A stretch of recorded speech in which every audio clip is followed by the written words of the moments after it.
कांग्रेस के पूर्व मंत्री जीतू पटवारी, विधायक संजय शुक्ला, मीडिया संयोजक नरेंद्र सलूजा, जिला कांग्रेस सदाशिव यादव और साथ ही में नगर निगम नेता प्रतिपक्ष फौजिया शेख ने प्रदेश में चल रहे ज्वलंत मुद्दों पर इंदौर प्रेस क्लब में पत्रकारों से चर्चा की। वहीं बुजुर्ग वाले मामले को लेकर कहा कि कलेक्टर मनीष सिंह ने भगवान खजराना गणेश पर जाकर माफी भी मांगी। उसको लेकर पूर्व मंत्री विधायक जीतू पटवारी ने कहा कि गणेश जी इस तरह के कृत्य से माफी नहीं देंगे। बुजुर्गों को क्या शिप्रा में विसर्जन करने जा रहे थे क्या? ऐसे अधिकारियों पर एफआईआर दर्ज होनी चाहिए। कांग्रेस मांग करती है कि नगर निगम के बड़े अधिकारियों पर कार्रवाई की जाए और जिला प्रशासन और निगम आयुक्त पर कार्रवाई कर कल 11 बजे रीगल पर प्रदर्शन किया जाएगा। बीजेपी के राष्ट्रीय महासचिव कैलाश विजयवर्गीय ने भी बंगाल से ट्वीट करके खेद जताया है। पटवारी जी, यह बहुत भारी भरकम नेता आप सब लोग बैठे हो, पूर्व मंत्री भी रहे आप, संजय शुक्ला और सादिक भाई भी बहुत जोर से चिल्लाते थे नगर। कोई बात, अरे सवाल इसने बताया कि आप लोग बहुत भारी भरकम हो, पर सवाल ये उठता कि एन प्रकरण मनीष सिंह कलेक्टर को कांग्रेस का जियाजी बोलते हैं व्यंग के लहजे में, और दूसरे रूप में देखा जाए तो ऐसा बोलते हैं एकदम से कि कहीं ना कहीं मिली भगत है। नगर निगम में कई कांग्रेस के पार्षद आपके बहुत चिल्ला चोट करते थे और पर्दे के पीछे से कहते कि हमारे इनसे कोई व्यक्तिगत भी संबंध है, कि या तो व्यक्तिगत संबंध ढूंढा लो या पार्टी के बैनर से। अभी सवाल क्या है आपका? सवाल यही है कि यदि आप कलेक्टर मनीष सिंह से पंगा लेना चाहते हो या चाहते हो कि ऐसे अधिकारी जाए कि जो पूरे शहर के अंदर शासन कर रहे हैं, तो ये इनके प्रकार वही माफी भी मांगते हैं और वही नगर निगम भी चलाते हैं, तो आप सीधे तौर पर फाइटिंग क्यों नहीं कर पा रहे हो? नगर निगम में भी फाइटिंग नहीं कर पाए और अब जिला मुखिया बन गए तो यहाँ भी फाइटिंग नहीं कर पा रहे हो, तो सीधे ये कि आप उनसे फाइटिंग। देखो, दो बातें हैं ये, निलंबन हो गया, दो बात। निलंबन जिन अभी जो जांच कर रहे हैं वो अधिकारी वही स्तर के हैं जिस स्तर पर कार्रवाई करनी है। उपायुक्त को उपायुक्त की जांच करनी, ये तो मैं समझता हूं कि न्याय व्यवस्था के अंतर्गत ठीक नहीं है।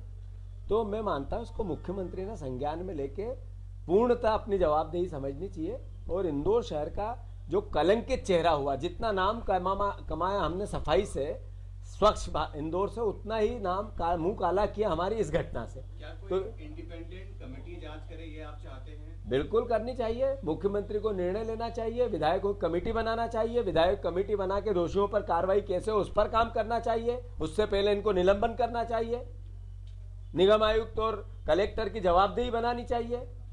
अल्टीमेटली प्रशासन के मुखिया वो होते हैं। इंदौर के अलावा क्या दूसरे शहरों में या पूरे प्रदेश में कांग्रेस इस मुद्दे को उठाएगी? मैंने जैसा कहा, पहली प्रक्रिया ये है 100% आपराधिक। देखो, संजय शुक्ला जी ने कहा कि कुछ व्यक्ति मिले, कुछ मिल ही नहीं रहे। इसका मतलब है कि एक व्यक्ति है जिसका तो हर तरीके से कहीं न कहीं परेशानी आ रही है, आप लोग भी उसको, मीडिया भी उठा रही है, तो अल्टीमेटली ये घटना आपराधिक प्रकरण जैसी ही है, तो आपराधिक प्रकरण दर्ज होना चाहिए। नगर निगम के कर्मचारी जो ले गए थे छोड़ने, वो अपहरण की धारा में आना चाहिए क्या मामला? कर्मचारी के साथ साथ वो व्यक्ति जो इंचार्ज है वो भी आना चाहिए, जो इसकी जिम्मेवारी जिसकी सब पे है वो भी आना चाहिए, और सरकार ने इस पूरी प्रोसेस में ध्यान देना चाहिए। कल जो कलेक्टर साहब का पार्षद भी रहते हैं, ये तो 56 का जो अधिनियम इससे नगर निगम संचालित होता है, धारा 359, 360, 361 ये बेगर को लेकर है, यानी कि भिखारियों को लेकर, जिसमें उनका पुनर्वास, उनका नियंत्रण किस तरह से क्या होना है। 64 साल बीत गए, आज तक उस पर कोई कार्रवाई नहीं हुई, और आज तक आप लोगों ने भी सड़क पर रह रहे इन लोगों को या भिखारियों को लेकर कभी भी कांग्रेस पार्टी ने तो कभी नगर निगम के अंदर जो परिषद थी सब परिषद में बात उठाई, न कभी करी थी। 64 साल तक इस नगर निगम में उसको लेकर कोई कार्रवाई नहीं हुई और आप लोग चुपचाप भी बैठे रहे। इसमें क्या कांग्रेस की चूक नहीं है क्या? मैंने अपने पूरा वक्तव्य, आपने देखा हो पाल साहब मेरा, मैंने कहा ये राजनीतिक मुद्दा नहीं है और ये कांग्रेस पार्टी का मैं हूँ इसलिए ये नहीं कह रहा हूँ, ये हम सबका विषय है, ये इंदौर शहर की अस्मिता का विषय है, इसलिए इस पे कार्रवाई। 1 मिनट, मैं पूरा प्रश्न का पूरा प्रश्न का उत्तर हो जाए तो आपका प्रश्न बहुत जायज़ और अच्छा है, और एक अच्छे समझदार पत्रकार पूछता वैसा है। मेरा अनुरोध इतना है कि मूल सवाल पे हाँ, मूल सवाल ये है कि इतने 64 सालों में आपकी जब सरकार रही और नियम अधिनियम रहे हैं, तो आपने इन वृक्षावृत्ति करने वालों के लिए व्यवस्था क्यों नहीं की ताकि इसे घटना ना होती? क्या इसके लिए चूक आपकी है? मेरा आप उत्तर दे दूं महेश जी। इसमें यह है कि ये भावना सबकी मिलके है, कांग्रेस पार्टी ने ये किया या ये नहीं किया, भारतीय जनता पार्टी ने ये किया है या नहीं किया, घटना जो घटी वो चेहरा काला करने जैसी है। मैं मानता हूं कि अगर इस पे हमें ध्यान देना चाहिए और सबको मिल के देना चाहिए। अगर कांग्रेस पार्टी ने भी इस मुद्दे को नहीं उठाया तो उठाना चाहिए, मैंने नहीं उठाया तो मेरी भी चूक है, मुझे उठाना चाहिए। मैं इस भावना को हम आरोप प्रत्यारोप में नहीं ले जाते हुए आगे घटना न घटे इसके लिए कार्रवाई होनी चाहिए, इस पर ले जाना चाहते हैं और वही हमारा वक्तव्य है। क्या आपको लगता है कि कोई वो अलग है, वो जो बाहर से जो लोग आते हैं, जो जिनके पास ठहरने की जगह नहीं होती है, उनके लिए रेन बसेरा होता है, भिक्षुकों के लिए नहीं होता है। नहीं, तो ऐसी कोई व्यवस्था अगर हो कि जहाँ भिक्षुकों को रख कर उनका पुनर्वास उचित ढंग से हो जाए, उनको कौशल, उनका रोजगार की व्यवस्था हो जाए, ऐसी कोई व्यवस्था के लिए आप कोई बात क्यों नहीं करते? सबसे महत्वपूर्ण तो ये है कि रेन बसेरे के अलावा भी हमारा अपना शहर है, इंदौर शहर, इसकी एक इसकी सांस्कृतिक और एक विरासत ऐसी है जिसमें कई बुजुर्गों को रुकने और ठहरने के लिए अलग अलग जगह पे, अलग अलग स्थानों पे अलग अलग तरीके से लोग संचालित करते हैं संस्थानों को। मैं मानता हूँ संस्थाएं संचालित करती है संस्थानों को, फिर भी जो इस तरह के बुजुर्ग रहते हैं, जो अपना जीवन यापन इस तरीके से, बीमारी तो है और ये कई सालों से चली आ रही है, ऐसा नहीं कि कोई मैं भारतीय जनता पार्टी को ही इसके लिए दोषी ठहरा रहा हूँ। विषय है मानवीय धारणाओं की कि इस परिस्थिति में जैसा अभी शीतलहर चल रही है, ऐसे में विसर्जन करने के लिए शिप्रा छोड़ना, उसके बजाय रेन बसेरे उनका उपयोग करना, विषय ये है। मैं मानता हूँ कि ये प्रशासन की चूक है, भूल है, सरकार को संज्ञान में लेना चाहिए, मुख्यमंत्री को आगे ऐसी घटना न हो ऐसी कार्रवाई करनी चाहिए, लाइन ये है। तो मैं मानता हूँ ये सबके, हम सबकी भावना इसमें सम्मानित। भारतीय जनता पार्टी बार बार हम कहते आ रहे हैं कि सौदे की पॉलिटिक्स की है।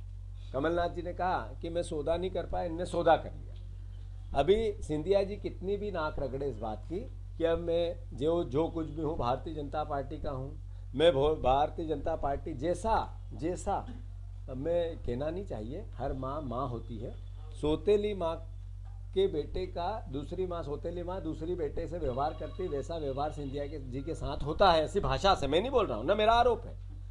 मुरलीधर जो उनके क्या नाम है पूरा, मुरलीधर राव, प्रदेश प्रभारी, उन्होंने कहा ये आपने पढ़ा, मैंने भी पढ़ा, मैंने भी उनका वक्तव्य भी देखा। जो आपकी भावना है वही हमारी भावना है। 2 दिन तक चूंकि मुख्यमंत्री शहर में आने थे, भारतीय जनता पार्टी की प्रदेश की कार्यकारिणी की यहाँ पर कार्य समिति की मीटिंग 2 दिन चली।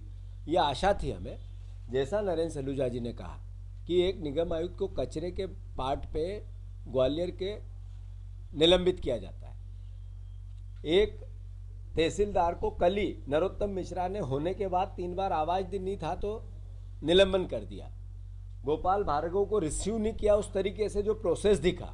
तो इतनी बड़ी घटना पर मुख्यमंत्री तो संज्ञान में लेंगे क्या? मुख्यमंत्री जी को ये सोने के अंडे देने वाले अधिकारी लगते हैं क्या? तो यहाँ पर इन पर कार्रवाई नहीं होती, क्या कारण है? और यही भावना सिर्फ ये ज्ञापन और भाषण में नहीं रह जाए, असली कार्रवाई होनी चाहिए। इसी मांग को लेकर शहर कांग्रेस कमेटी के तत्वाधान में कांग्रेस पार्टी संभाग आयुक्त के पास जा रही है। उसके बाद भी प्रतिपक्ष जी भी हमारे बीच में आई है। मैं अनुरोध करना चाहता हूं, चूंकि नगर निगम का पूरा वाकया है, शहर कांग्रेस के अध्यक्ष जी भी हमारे बीच में हैं, हमारे महापौर के प्रत्याशी कैंडिडेट आदरणीय संजय शुक्ला जी भी हमारे बीच में है। नगर निगम से संबंधित पूरा मसला, जिस पर जो परिस्थितियां निर्मित हुई वो सर्वविदित है, और ये राजनीतिक भाव से हम ये बातें, पार्टी के विचार से ये बातें करने से पहले इस इंदौर की अस्मिता, मेरा इंदौर, अपना इंदौर, उसके भाव से कहना चाहता हूं कि ये घटना जो घटी है इस पर मैसेज जाना चाहिए कि ये घटना माफ करने योग्य नहीं है। गणेश जी से माफी मांगो, गणेश जी भी माफ नहीं करेंगे। भगवान शिव की परिक्रमा लगाने में गणेश जी ने भी का भी एक विवरण है, वृत्तांत है, जो हम सबको एक प्रेरणा देता है। तो मैं मानता हूं ईश्वर से भी माफी मांगना और बुजुर्गों का अपमान करना ये रास नहीं आता है मध्य प्रदेश और मेरे शहर की संस्कृति को। तो मैं आप सबसे अनुरोध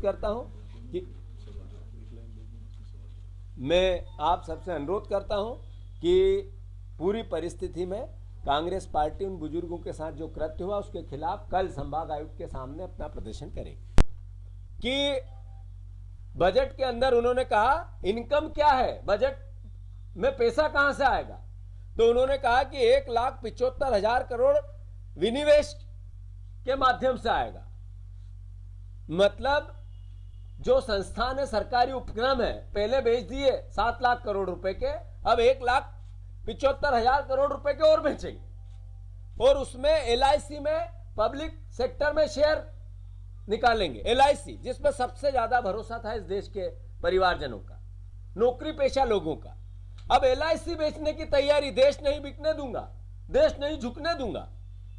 देश की संपत्तियां बेच बेच कर ही तनख्वाहें देने वाले नरेंद्र मोदी, उन्होंने फिर बजट में कहा कि मैं 1,75,000 करोड़ रुपए के सरकारी उपक्रम फिर बेचूंगा। मैं मानता हूं कि ये सारी घटनाएं ये बताती है कि नरेंद्र मोदी जी की दशा और दिशा आर्थिक बिगड़ चुकी है। 6 साल में न 2 करोड़ रोजगार मिले हर वर्ष, 6 साल में न $5 ट्रिलियन की अर्थव्यवस्था हुई, 6 साल में न डबल डिजिट में अर्थव्यवस्था गई, 6 साल में न किसान की आय दुगनी हुई, 6 साल में इस सरकार ने जो मनमोहन सिंह जी ने जो बजट आखिरी छोड़ा था उससे कम कर दिया। ये नरेंद्र मोदी जी का असली चेहरा, उनकी सरकार का असली विजन, नया भारत। नया भारत जिसमें पत्रकारों को जेल भेजना, मीडिया को खरीदना, मीडिया को डराना धमकाना और नहीं माने तो जेल भेजना, ये नया भारत नरेंद्र मोदी जी का आया है। जो दिल्ली में किसान आंदोलन के दौरान पत्रकार, स्वतंत्र पत्रकार की गिरफ्तारी हुई, उसकी कांग्रेस पार्टी निंदा करती है और साथ ही साथ जर्नलिज्म के सभी परिवार के लोगों से जो अच्छी और सच्ची जर्नलिज्म में दिन रात दौड़ते हैं, रोज रोज जिस तरीके से अपने आप को मारते हुए परिवार की अपेक्षाओं को त्यागते हुए अपना धर्म निभाते हैं, उनसे मेरा आग्रह, प्रार्थना है कि ऐसी गिरफ्तारियों को, ऐसी कार्रवाइयों की निंदा, भाभी आप इधर ऐसी कार्रवाइयों की निंदा हम सबको मिलकर करना। आज बजट देश का आ रहा है, कोरोना काल की महामारी के बाद पहला बजट, मोदी सरकार का लगातार 7वां बजट। पहले 2014 में उन्होंने क्या क्या कहा था, एक 7 बजट में आज इस साल के बजट सहित एक बजट में भी उनकी कोई किसी प्रकार की कोई उनको लेकर दिशा और दशा नहीं दिखती। मैं मानता हूं कि पेट्रोल डीजल के भाव सर चढ़ के बोल रहे हैं, 100 के पार। अब की बार मोदी सरकार पेट्रोल डीजल 100 के पार। एक्साइज ड्यूटी घटाने की बात नहीं करी सरकार ने कोरोना काल के बाद भी। मैं मानता हूं कि ऐसी परिस्थिति में सरकार को चाहिए था कि आम जनता को हम राहत दें, पर सरकार जिस तरीके की चल रही है और उनकी अर्थव्यवस्था जिस तरीके से जारी है, महंगाई 60 साल में पूछने वाले सवाल, कांग्रेस ने क्या किया इस देश के लिए, क्या दिया इस देश को, जितनी 60 साल में महंगाई उससे सीधी डबल 6 साल में आदरणीय नरेंद्र मोदी जी ने इस देश को अर्थव्यवस्था में महंगाई दी है। सूट बूट की सरकार, हम कहते थे कि ये सूट बूट की सरकार। उन्होंने कहा कि इनकम टैक्स में उन लोगों का जो 6 साल तक कोई इनकम टैक्स का विवाद हो, किसी पर कार्रवाई हो, तो 6 साल तक उसकी जांच चल सकती है, कार्रवाई हो सकती है, लगातार किसी न किसी रूप पर उसकी फाइल खुली रहेगी। इन्होंने उसकी सीमा 3 साल कर दी। मतलब ये कि इनकम टैक्स चोरों को छोड़ेंगे 3 साल, हो जाए तो हो जाए, नहीं तो हम पहले कहते थे 27 लाख कोरोना के कार्यकाल में आत्मनिर्भर भारत में बांटे। आप लोगों में से किसी को भी, आप लोगों के संस्थानों में किसी को भी, आप लोगों के परिवार में किसी को भी इस 27 लाख करोड़ रुपए में से कोई अंशदान किसी रूप में मिला हो तो नरेंद्र मोदी जी का ये बजट सफल है। और अगर नहीं मिला है तो मिर्ची झोंक रहे हैं हम देश के लोगों की आंखों में।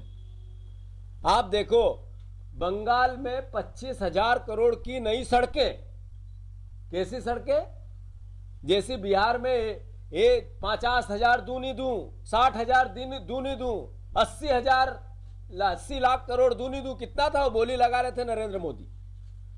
जिस बोली का बिहार चुनाव से पहले बोली लगाकर वोट लेने की कोशिश की, वैसा ही बिहार में, बंगाल में ये प्रयास हो रहा है। बजट से वोट खरीदना इस सरकार की नई नीति बनी है। हो सकता ये विषय कोई दलगत नहीं हो सकता, ये विषय किसी भी भाव से द्वेष और प्यार का नहीं हो सकता, ये विषय न्याय का हो सकता है। मैं आप सबसे अनुरोध करना चाहता हूं कि ये पूरी भावना उस जर्नलिज्म के पार्ट को स्वतंत्र, जो लोकतंत्र का चौथा स्तंभ है।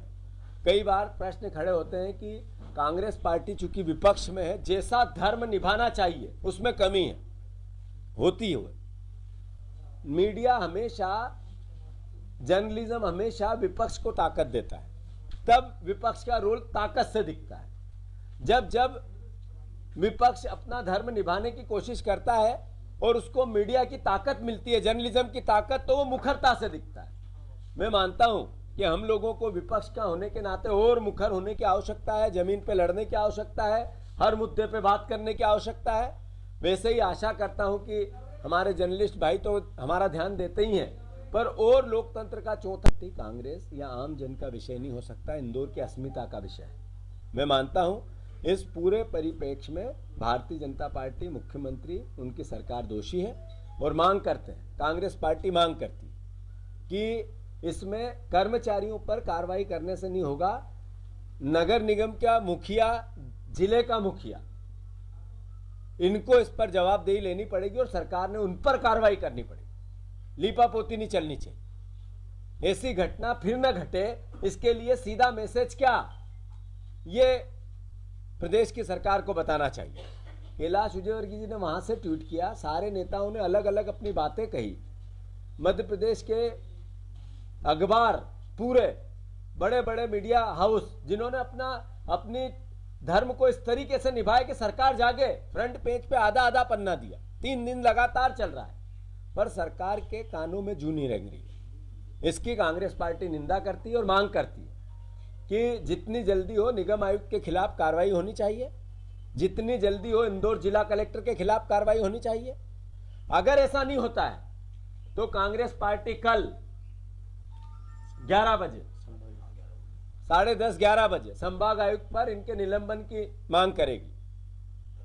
कल 11 बजे प्रदर्शन करेगी और फिर भी यह सरकार नहीं जागी तो कांग्रेस पार्टी पूरे घटनाक्रम पर और आगे की रणनीति बनाएगी। इंदौर शहर का जो काला चेहरा इस पूरे घटनाक्रम से हुआ है, मैं मानता हूं कि इससे भयानक और कुछ नहीं हो सकता।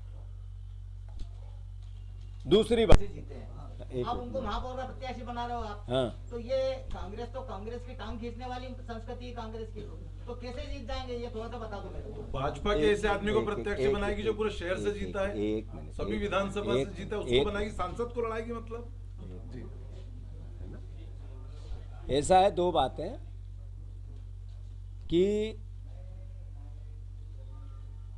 संजय शुक्ला जी एक जाना माना नाम है और जहाँ तक संजय शुक्ला जी के नेचर का सवाल है, मैं मानता हूँ कि एक भी व्यक्ति ऐसा इंदौर शहर में तो नहीं है जो संजय शुक्ला के कार्य व्यवहार या उनके स्वभाव से किसी भी प्रकार से कोई नकारात्मक बात करता।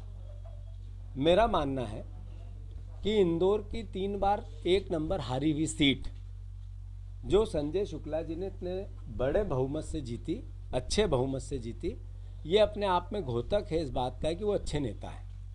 हमने सोच समझ के, चूंकि सामान्य अनारक्षित वर्ग की कैटेगरी में वो आते हैं और उसी का आरक्षण है एक तरह से, तो मैं मानता हूं कि पहला एक उदाहरण पूरे मध्य प्रदेश में दोनों पार्टियों में है कि इतनी सर्वसम्मति से किसी को चुना।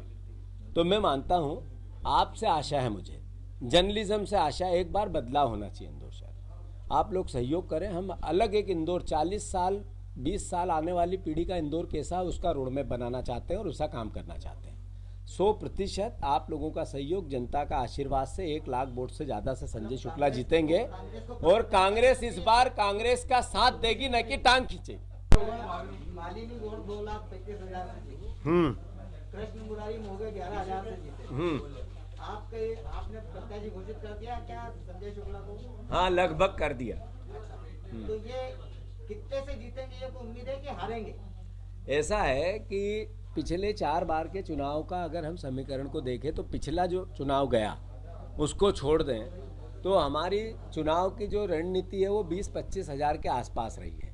इंदौर शहर की जनता ने 5 बार नगर निगम में लगातार भारतीय जनता पार्टी को अवसर दिया है। इंदौर में आज जो कुछ भी है, जिसको मैं पहले भी इसकी पूरी प्रेस कॉन्फ्रेंस लेके कह चुका हूं कि लगभग 1100 करोड़ रुपए का बजट है। 400, 500, 600 करोड़ रुपए निगम की अपनी आय है। 400, 450, 500 करोड़ रुपए लगभग जो राज्य शासन से, केंद्र शासन से, अन्य जितने भी पैसे कहीं से कलेक्ट होते हैं वो है।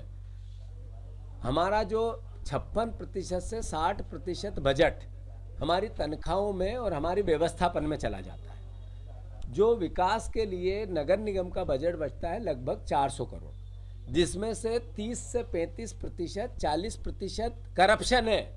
और ये करप्शन मैं नहीं बोलता, आप एक यहाँ बैठे हुए जो नगर निगम को खासकर कवर करते हैं वो मुझसे बेहतर बोलते हैं। मेरे को इतना ज्ञान नहीं है नगर निगम का, न उसके करप्शन का है, न हम लोगों को शायद जो पार्षद रहा है वो किसी पार्टी का। नगर निगम में 30% से 35%, ये कम बता रहा हूं, 40 तक जाएगा, करप्शन है। यानी 400 करोड़ रुपए के विकास कार्यों का करप्शन अगर 40% के या 30-35% के हिसाब से करें तो 35% यानी 125 करोड़ रुपए के आसपास गबन में जाता है। और ये संस्कृति ये पूरी इस भारतीय जनता पार्टी की नगर निगम ने प्रचलित की है। हमारा फोकस है कि 1 एकल खिड़की से करप्शन मुक्त नगर निगम हम देना चाहते हैं। मेरी पूरी बात, अब आपने उत्तर लेना है भैया, मैं पूरा दूंगा, जितना कहोगे उतना दूंगा। मेरा आपसे अनुरोध है, इस बार हम नए सपने लेके जा रहे हैं, नया इंदौर बनाने जा रहे हैं। 50 साल, 40 साल, 30 साल तक इंदौर कैसा, उसका रोड मैप बनाने जा रहे हैं। इसलिए इंदौर शहर की जनता इस बार कम से कम 1 लाख से ज्यादा से हमारा महापौर जिताएगी। स्वागत करता हूं और आगे तेज कर दूं आवाज हो। तो मैं सभी परिवार के साथियों का स्वागत करता हूं। एक घटना जो शिप्रा के मीडिया को, उसमें साधुवाद, धन्यवाद। सारे प्रिंट मीडिया हो या इलेक्ट्रॉनिक मीडिया, उन्होंने जो इंदौर के साथ जिस तरीके का कृत्य इस भारतीय जनता पार्टी की नगर निगम ने किया है, मैं मानता हूं कि अपने आप में इंदौर को कलंकित करने वाला है। और दूसरे मायने में या दूसरे तरीके से इस बात को कहा जाए कि स्वच्छ भारत में जितना नाम इंदौर शहर ने कमाया था, स्वच्छता को लेकर हम देश भर में जब जाते थे तो आप इंदौर से आए हैं क्या, वही शहर जो देश में नंबर 1 आता है स्वच्छता से, चेहरा मुस्कुरा जाता था और सीना फूल जाता था।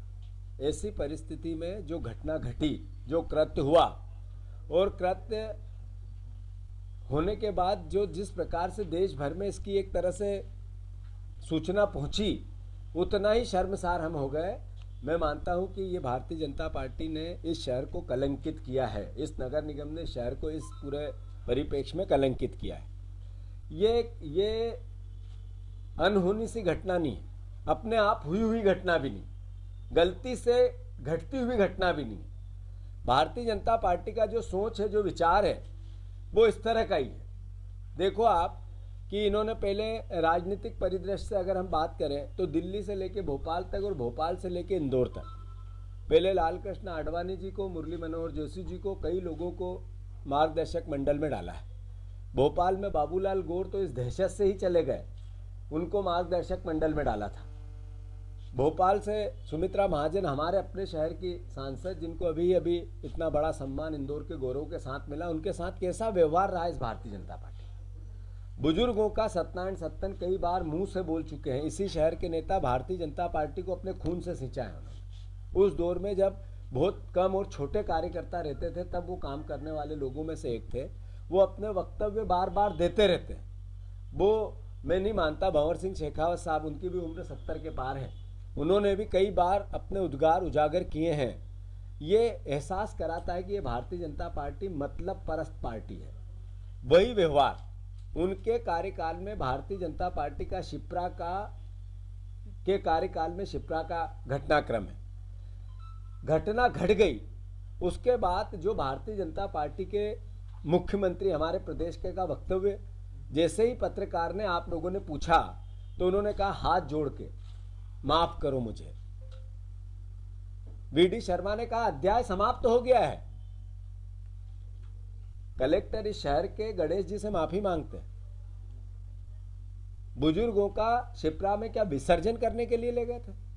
क्या कारण है कि इतनी बड़ी घटना पर सरकार ने कोई संज्ञान न लेते हुए किसी को पनिशमेंट नहीं दिया, कर्मचारियों को पनिश किया? हमने 2 दिन इंतजार किया है कि सरकार ने जिस घटना घटी है, इंदौर का मुंह काला हुआ, इसके खिलाफ भारतीय जनता पार्टी की राष्ट्रीय प्रदेश की कार्यकारिणी की मीटिंग है, उसमें निंदा प्रस्ताव आएगा, किसी न किसी पे मुख्यमंत्री आए कार्रवाई करेंगे। आशा थी हम लोगों को, इंदौर शहर के वासियों को। बुजुर्गों के साथ इस तरह का नहीं हुई, बिल्कुल कार्रवाई उस पर हुई है जो बिल्कुल पहले से कार्रवाई हो चुकी है। 5 महीने पहले सवाल ये है इससे जुड़ा हुआ कि आप वहाँ लेके इसमें 15 लोग थे, परंतु 15 में मात्र 4 लोग वहाँ पे रहेंगे, बाकी लोग कहाँ गायब हुए अभी तक नगर निगम द्वारा बताया नहीं गया।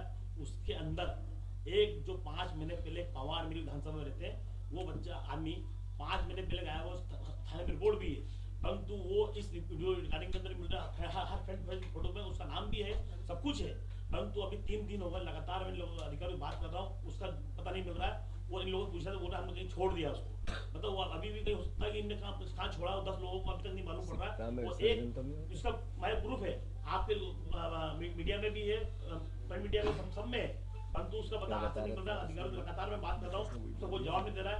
कल उनके परिवार के लोगों को बुलाया गया और उनको दिखाया, एक राजनगर बोले ये आपका बेटा है, परंतु ऐसी घटना हो रही है, खुद प्रूफ दे रहे हैं, सब रिकॉर्ड होने के बावजूद नगर निगम के लोग उसको नहीं बता रहे हैं। और रेन बसेरे के अंदर हम लोग खुद गए, वहाँ पे देखा मात्र रेन बसेरे के अंदर 4 लोग थे। इन लोग कह रहे थे ठंड के अंदर हम लोगों ने सबको वहाँ बुजुर्गों को वहाँ भेजा जा रहा है भीख मांगने वालों को, परंतु उस रेन बसेरे के अंदर मात्र 4 लोग थे। आप मीडिया वाले प्रभाव वहाँ लोग थे, आपने देखा उससे वो भिखारी लोग 4 लोग थे, उसमें से एक नेपाल का जो भिखारी था रामू, उसने 80 साल की एक माँ जिसको घर से निकाल दिया, उसको पालने के लिए लगातार मेहनत कर रहा था। उन लोगों का एक आकाश था जिसका पाँव कटा हुआ था, उसके लिए ना कोई इलाज की व्यवस्था करी, रात भर तो भूखे पड़े हुए थे। हम सवेरे भाभी और हम सब लेके वहाँ गए, उनको फूड खिलाया, जूस दिया और खाना खिलाया। ये स्थिति नगर निगम की, और रोड पे बोले हमने प्राइवेटाइजेशन कर दिया, इसका पैसा अधिकारियों द्वारा खाया जाता है। और इतनी बड़ी घटना होने के बाद भी इंदौर शहर कोई कार्रवाई नहीं होती है, इसलिए हम निंदा करते हैं और कल हम सब मिलकर कमिश्नर का घेराव करेंगे। तो अपने मुख्यमंत्री की वीडियो कॉन्फ्रेंसिंग थी और ग्वालियर के सड़कों पे कचरा फेंकने को लेके उन्होंने वीडियो कॉन्फ्रेंसिंग में ही वहां के नगर निगम आयुक्त को तत्काल निलंबित के आदेश जारी कर दिए, लेकिन बुजुर्गों को डंपर के अंदर कचरे की तरह शिप्रा में फेंकने जा रहे थे। अभी तक नगर निगम आयुक्त पे कोई कार्रवाई नहीं हुई। तहसीलदार आवाज लगाने पे गृह मंत्री के नहीं आता है तो हाथों हाथ निलंबित की घोषणा हो जाती है, जबकि तहसीलदार कार्यक्रम में मौजूद रहता है। गोपाल भार्गव के प्रोटोकॉल में 2 PWD के अधिकारी नहीं आते तो तुरंत उन पे कार्रवाई हो जाती। इतनी बड़ी घटना हो गई देश में, पूरे विश्व में, मतलब अब तो देश नहीं है तो विश्व में भी वीडियो वायरल हो गए। शर्मसार हुआ है हमारा शहर और प्रदेश। और बड़े आश्चर्य की बात है कि जांच भी ऐसे अधिकारी को दी गई जो खुद दोषी है। अपर आयुक्त स्तर का अधिकारी अपर आयुक्त स्तर के अधिकारी की जांच कर रहा है, निगम आयुक्त पे कोई कार्रवाई नहीं हो रही। और सबसे बड़ी शर्मनाक बात है कि मुख्यमंत्री अपने सपनों का शहर इंदौर को बताते हैं, 7 घंटे इंदौर में रहने के बाद वे इस घटना पे मुंह भी नहीं खोलते और माफी भी नहीं मांगते। हमें पूरी उम्मीद थी कि मुख्यमंत्री और पूरी कार्यकारिणी जाएगी उन बुजुर्गों के घर, उन बुजुर्गों से मिलने जाएगी रेन बसेरे में, उनसे माफी मांगेगी, लेकिन वो तो मुंह भी खोलने को तैयार नहीं है। 7 घंटे इंदौर में रह के सपनों का शहर बताते हैं, कोई कार्रवाई नहीं। पूरी तरह से अधिकारियों को बचाने का काम किया जा रहा है। प्रदेश और शहर की छवि खराब हुई है, कलंकित हुई है, लेकिन उस दाग को और गहरा करने का काम किया जा रहा है, उसको धोने का काम नहीं किया जा रहा है। इसी को लेके कांग्रेस का कल प्रदर्शन है। अब आप लोग जो सवाल एक मिनट, नेता प्रतिपक्ष कि पिछली परिषद में जब ये रेन बसेरे जितने भी थे ये नगर निगम के अंडर में आते थे, परंतु मैंने आवाज़ उठाई थी परिषद में जब इनको प्राइवेटाइजेशन किया गया और ठेके पर दिया गया। आपको आश्चर्य होगा जान के कि जब ये नगर निगम के हाथ में थे तो ये मात्र 25,000 रुपये महीने पर खर्च पे चल जाते थे।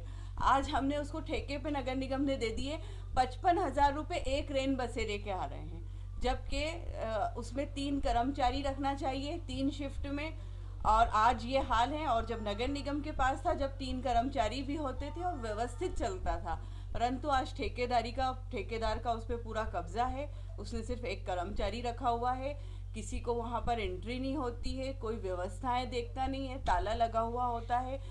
जिस तरह से शहर का मौसम ख़राब होता है, चाहे वो आप मान लें आज सर्द मौसम है, चाहे वो बारिश हो, चाहे वो गर्मी की हवाएं तेज़ हों, हर जगह हम हर मौसम में सर छुपाने के लिए किसी ना किसी को कहीं ना कहीं जाना पड़ता है।